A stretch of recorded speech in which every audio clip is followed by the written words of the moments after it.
Vishwakarma laws में सभी बंधुओं का हार्दिक अभिनंदन एवं स्वागत।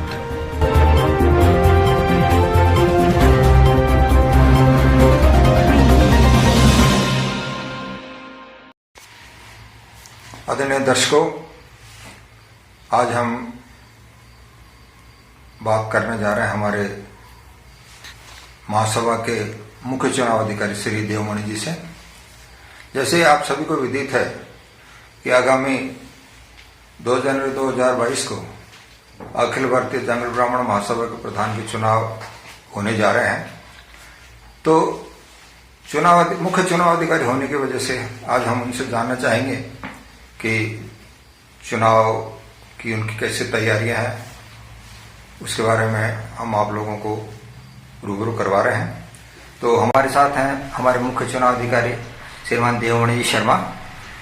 देवमणि जी शर्मा जी, आपका विश्वकर्मा न्यूज में हार्दिक अभिनंदन है, स्वागत। बहुत बहुत धन्यवाद महेश जी, आपने जो मौका दिया है कि चुनाव के विषय में महासभा के सभी मतदाताओं को मैं रूबरू हो सकूं और चुनाव की तैयारियों के विषय में पूरा अवगत करा सकूं, क्योंकि ये बहुत ही क्रूशियल समय चल रहा है और माननीय उच्च न्यायालय ने ऑब्जर्वर को नियुक्त किया है महासभा चुनाव के लिए। जी।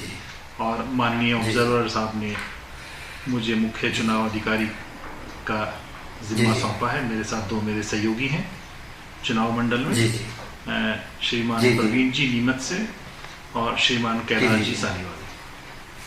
तो ये 3 लोगों का चुनाव मंडल है और ये बहुत ही पारदर्शी चुनाव कराने के लिए प्रतिबद्ध है। जी, तो सर हम जानना चाहेंगे कि इस दरमियान क्या तैयारियां की आपने? देखिए, सबसे पहले जो सबसे बड़ा कार्य होता है महासभा के चुनाव में, क्योंकि पहले जब चुनाव होते थे तो एक 50, 60, 70 लोग मिलकर के सर्वसम्मति से चुनाव करते आए थे।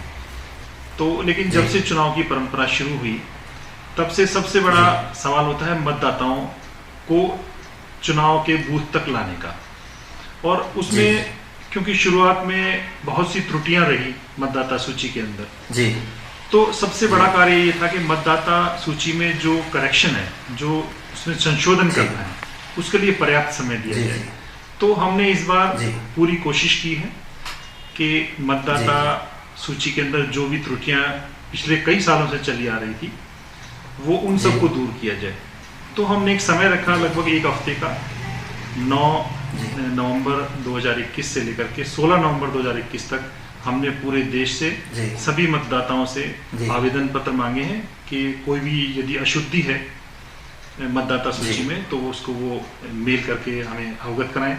और आप जानकर हैरान होंगे कि लगभग 1100 हमारे पास आवेदन आए मतदाता सूची में संशोधन के, और हमने 1100 के 1100 आवेदनों पर कार्य करते हुए उन सभी संशोधनों को पूर्ण किया है, जिसमें लगभग 250 के करीब जो समाज के व्यक्ति मृत हो चुके थे उनके नाम मतदाता सूची से हटाए गए हैं और बहुत से नाम करेक्शन किए गए हैं, एड्रेस चेंज किए गए हैं।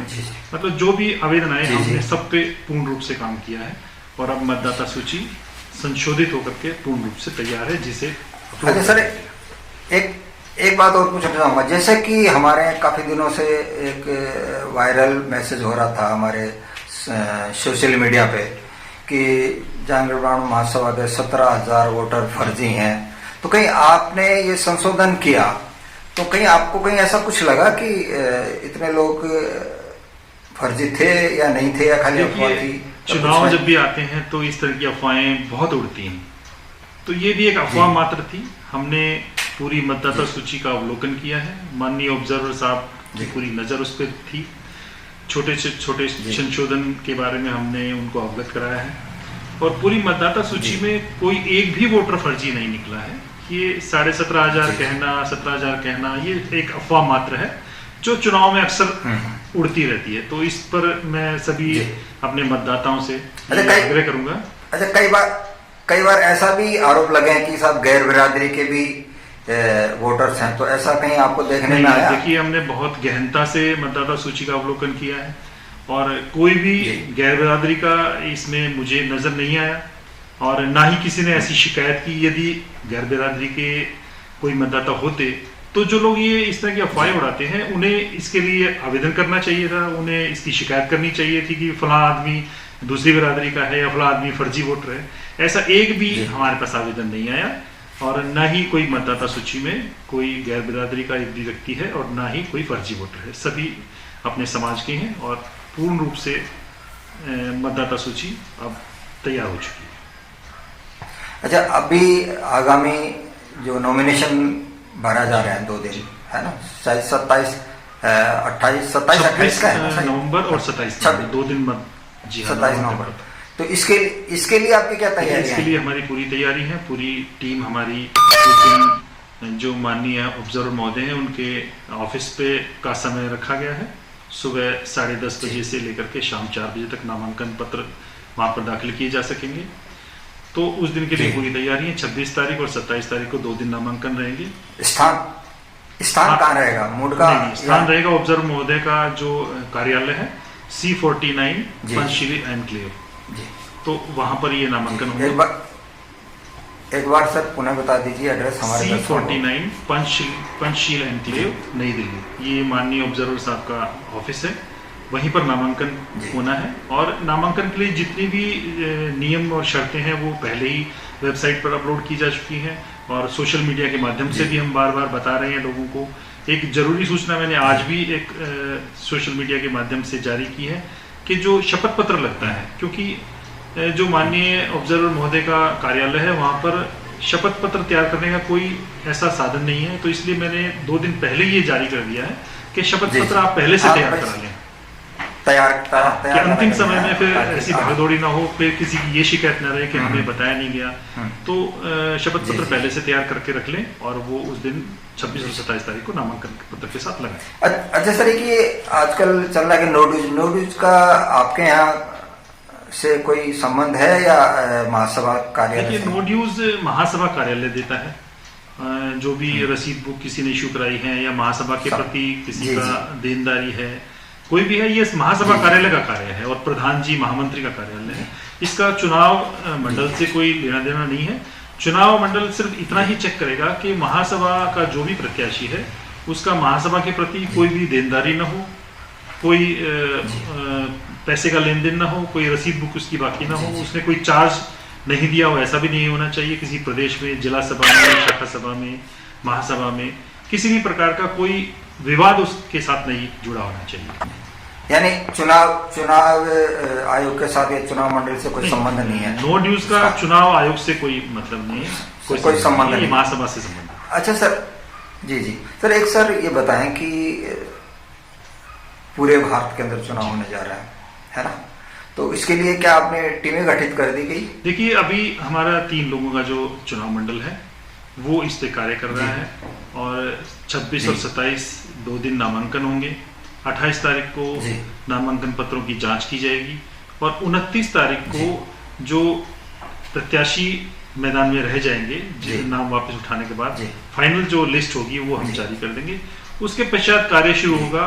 पूरे देश भर के जितने भी डिस्ट्रिक्ट हैं हमारे राज्यों के, जो जिले हैं, उनके अंतर्गत संख्या के हिसाब से बूथ बनाना, मतदान केंद्र तब निर्धारित किए जाएंगे जब हमारे पास एक लिस्ट आ जाएगी कि कौन कौन प्रत्याशी मैदान में अभी है। उसके बाद हम इस पर कार्य करेंगे और उसके लिए पूरी टीम हम बनाएंगे। राज्यवार हम एक चुनाव प्रभारी नियुक्त करेंगे और उसके बाद प्रत्येक मतदान बूथ पर एक ऑब्जर्वर होगा, एक बूथ प्रभारी होगा और इस प्रकार से हम लगभग 200 के करीब अब की बार बूथ बनने के लिए जा रहे हैं, क्योंकि बहुत जगह से हमारे पास आवेदन आए हैं कि वहां पर वोटों की संख्या बढ़ गई है तो वहां पर बूथ नया बनाया जाए।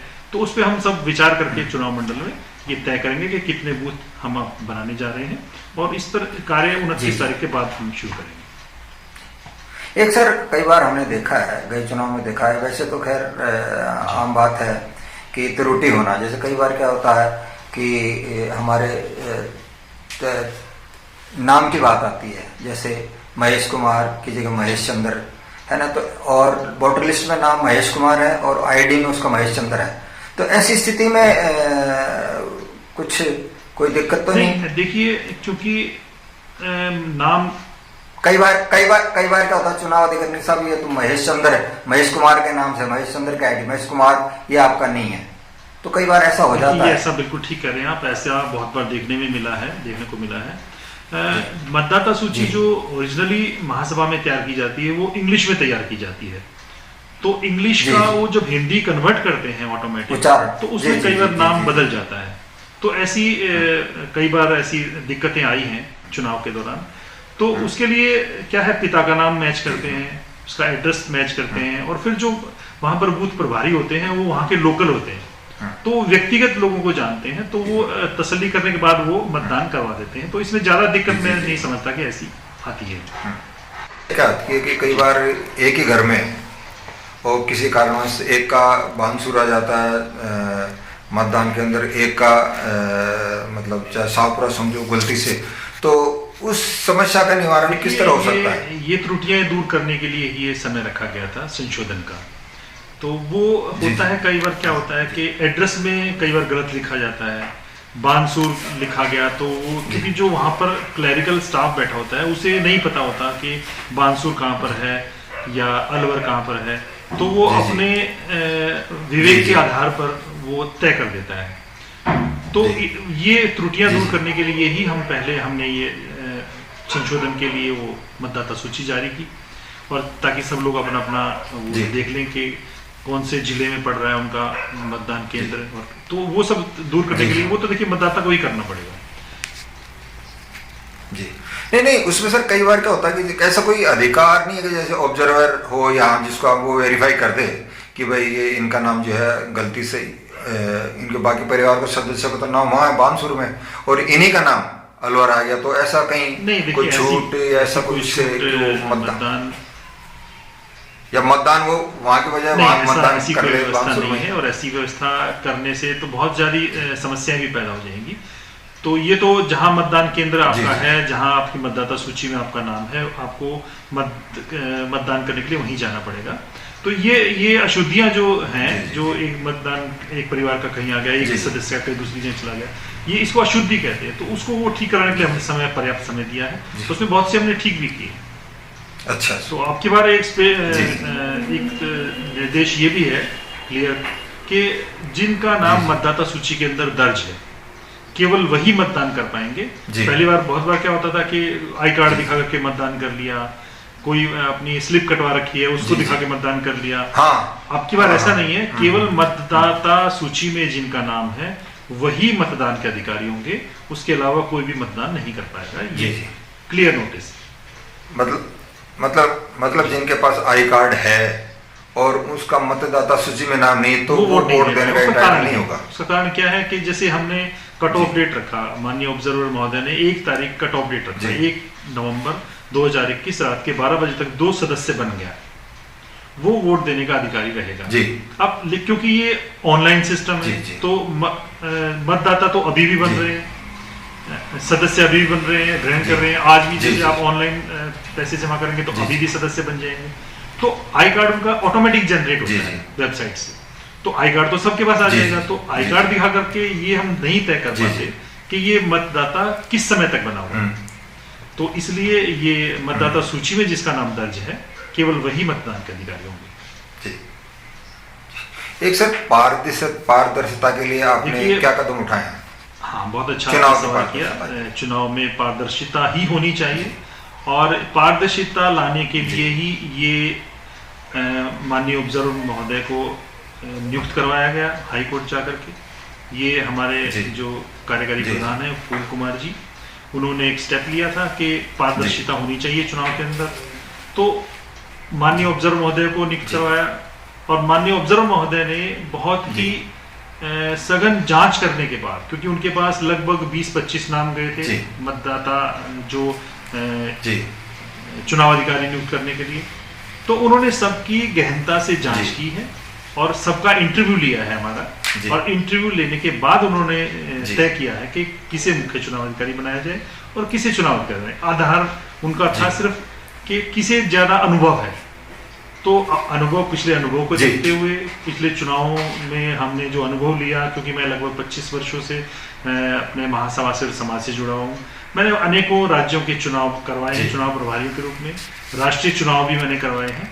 तो जी। उस अनुभव के आधार पर उन्होंने जी। नियुक्त किया मुख्य चुनाव अधिकारी, और पारदर्शिता के लिए उन्होंने स्पेशल हमें निर्देश दिए हैं कि चुनाव के अंदर पूरी तरह से पारदर्शिता होनी चाहिए, निष्पक्ष चुनाव होने चाहिए। उसके लिए हमने बहुत इंतजाम किए हैं। उसका सबसे पहला इंतजाम तो यही है कि मतदाता सूची में संशोधन के लिए पूरा समय दिया। उसके बाद जो हमारा महासभा का कार्यालय है उसके अंदर हमने सभी की एंट्री बैन कर दी जी कि कोई भी चाहे वो पदाधिकारी है चाहे कोई बाहर का व्यक्ति है, चुनाव के जो भी हमारे जी। प्रपत्र हैं उनके साथ छेड़छाड़ न कर सके। वहाँ पूरी तरह से हमने गोपनीयता बरती जी, है, जी। क्योंकि चुनाव गोपनीयता का दूसरा नाम होता है। तो वो पारदर्शिता लाने के जी। लिए हमने बिल्कुल स्पष्ट रखा हुआ है। सब चीजें हम व्हाट्सएप पे जारी करते हैं, महासभा की वेबसाइट पे अपलोड कर देते हैं जी। समय अनुसार। प्रतिदिन की रिपोर्ट हम जी। ऑब्जर्वर साहब को प्रस्तुत करते हैं। तो पूरी पारदर्शिता रखी हुई। किसी भी कोई भी जो प्रत्याशी हैं, संभावित प्रत्याशी हैं, वो कोई भी नियम के बारे में डायरेक्ट फोन करके पूछ सकता है। हम हर चीज को, जैसे आज ही मैंने अभी कुछ देर पहले आपको बताया कि जो शपथ पत्र है, शपथ पत्र के बारे में सब लोगों को ध्यान नहीं जाता है, जी तो उसको हमने आज ही व्हाट्सएप मीडिया जी, पे जी। निकाल दिया कि आप शपथ पत्र को पहले से तैयार कर लें। तो ये पारदर्शिता का एक नमूना है। जी तो और आप आगे आने वाले चुनाव में भी देखेंगे जी। बिल्कुल निष्पक्ष तरीके से हम सभी चुनाव अधिकारी लगाएंगे, सभी बूथ पर निष्पक्ष तरीके से और पारदर्शिता से चुनाव होंगे। ये हमारी प्रतिबद्धता है। जी जी। अच्छा, एक सर बात, जैसे चुनाव हो गए, अक्सर हमारे परिणाम पे सवालिया निशान लग जाता है। अक्सर जब चुनाव परिणाम आते हैं तो अब की बार आपके यहाँ क्या व्यवस्था की, वोटों की काउंटिंग, रिजल्ट कब, उसी दिन या अगले दिन, देखिए, क्या क्या व्यवस्था है? ये चुनाव पे कई बार क्या होता है कि साहब रात को रिजल्ट आ गया, रोक लिया, गड़बड़ हो गया इसलिए, वरना रात को दूसरे दिन रिजल्ट जारी किया। ऐसा इन बातों से बचने के लिए चुनाव मंडल ने क्या व्यवस्था की है, क्या नीति अपनाई है? ही सोशल मीडिया का जमाना है, आप सब जानते हैं इस बात में। एक सेकंड में पूरे हिंदुस्तान में बात पहुंच जाती है, मैसेज पहुंच जाते हैं। तो हमारे यहाँ जो चुनाव होते हैं जी, जी। बहुत ही पारदर्शिता से पहले भी होते रहे हैं। कभी भी चुनाव में गड़बड़ मैंने आज तक देखी जी, नहीं। सिर्फ अफवाहें उड़ाने वाली बात अलग होती जी, है, जी। चुनाव में हमेशा पारदर्शिता रहती है। और सबसे बड़ी जी, जी। पारदर्शिता तो देखिए, हमारे जो मतदान केंद्र होते हैं, मतदान केंद्र पर वहाँ जो एजेंट होते हैं उनके सामने ही काउंटिंग होती है। यानी ये छुप के कोई काउंटिंग जी। होती नहीं, वहीं मतदान हुआ और वहीं पर काउंटिंग होगी। जी। तो वो वहाँ की लोकल जो लोग होते हैं, जी, लोकल जो वहाँ की शाखा होती है, जिला होते हैं, जिलाधिकारी होते हैं, उनके सामने ही उनकी काउंटिंग होती है। और जी। काउंटिंग होने के बाद वो प्रपत्र उनके सामने भरा जाता है, उनके सिग्नेचर भी होती है नीचे। जी हाँ, अभिकर्ता के हाँ, सबके अभिकर्ता साइन होते हैं या नीचे, कैंडिडेट वो जो उसके भी गवाह है। रहते हैं। और जी, जी, उस हाँ, हाँ। प्रपत्र की वो उनको फोटो जी। लेने की भी अनुमति होती है। सभी लोग उसकी फोटो भी लेते हैं और उसे वो जी। मेल द्वारा या जी। व्हाट्सएप के द्वारा महासभा कार्यालय में भेजते हैं। तो जी। वो कोई चीज छुपी हुई तो है जी। नहीं। यदि उसमें कोई बदलाव करेगा तो वो तो स्पष्ट जी। हो जाएगा। तो मैं नहीं समझता कि इससे ज्यादा पारदर्शिता हो जी, सकती है। तो कोई संभावना नहीं है, कोई चुनाव के रिजल्ट बदलने की कोई संभावना नहीं है। सारे रिजल्ट वहां इकट्ठे होकर के जोड़े जाते हैं। अब मैं तो देखता हूँ हर बार चुनाव में लोग पहले ही बाहर जोड़ लेते हैं उसको और वो एक्यूरेट निकलते हैं, क्योंकि उसमें पारदर्शिता होती है। तो इसलिए ऐसी कोई तो सेम डे होंगे या अगले दिन होंगे? माननीय रिजल्ट? ऑब्जर्वर महोदय पे निर्भर करता है। हमने अपने चुनाव कार्यक्रम के अंदर सेम डे का लिखा हुआ है, परंतु क्या होता है कि कई बार रिजल्ट आते आते सूचना प्रॉपर नहीं आ रिमोट पाती। एरिया में भी हाँ। हमारे मतदान केंद्र होते हैं, वहां से ईमेल आना या कई बार नेटवर्क नहीं जी, होता, तो वो देर रात्रि तक आते हैं। जी, तो जी। देर रात्रि अगर हो जाएगी तो माननीय ऑब्जर्वर जी। महोदय पे निर्भर करता है कि वो रात्रि को ही उसको रिजल्ट को घोषित करें या अगले दिन करें, ये उनके ऊपर निर्भर करता जी। है। बाकी ऐसा कुछ नहीं है, ऐसी कोई संभावना नहीं है, 0% भी संभावना नहीं है कि उसमें कोई गड़बड़ी होने की आशंका हो। जी जी। तो आदरणीय देवमणि जी, आप लोगों की जो व्यवस्था जो अभी आपने बताई, उससे ये लग रहा है कि निश्चित रूप से कोई धांधली होने की या कोई गड़बड़ी होने की कोई संभावना नहीं रह जाती है। तो मैं विश्वकर्मा न्यूज की तरफ से मैं अंत आप में सभी को बहुत बहुत अपने बधाई सभी देता हूँ। देशवासी जो हमारे जहांगीर ब्राह्मण समाज के मतदाता हैं, लगभग जी जी जी जी जी। मैं पूछने वाला था आपसे कि आप क्या मैं यही मैसेज देना चाहते हूँ हैं? कि अभी जो मतदाता सूची तैयार हुई है उसके अनुसार 86,949 मतदाता इस बार मतदान के अधिकारी होंगे। और मैं 86,949 मतदाताओं से ये अपील करना चाहता हूँ कि सभी इसे एक पर्व के रूप में मनाएं, ये समाज में एकता का संदेश दे और हम एकजुट होकर के एक ऐसा व्यक्तित्व चुने जो समाज को आगे ले जाने का कार्य करे। वो आप लोगों पर निर्भर करता है, आप किसे चुनते हैं, लेकिन हमारा मकसद, चुनाव मंडल का मकसद सिर्फ इतना ही है कि शांतिपूर्ण ढंग से और मिलजुल कर हम इस मतदान के पर्व में हिस्सा लें और इसे सफल बनाएं। इसी में हम सबकी भलाई भी है और हमारे समाज की उन्नति भी। जी तो आपने सर इतना समय दिया, आपका बहुत बहुत आभार। और हमारे दर्शकों को आपने जो जानकारी उपलब्ध कराई उसके लिए आपका बहुत बहुत आभार। हम किसी और शख्सियत से रूबरू होंगे। विश्वकर्मा न्यूज के लिए महेश जांगिड़, जयपुर। धन्यवाद।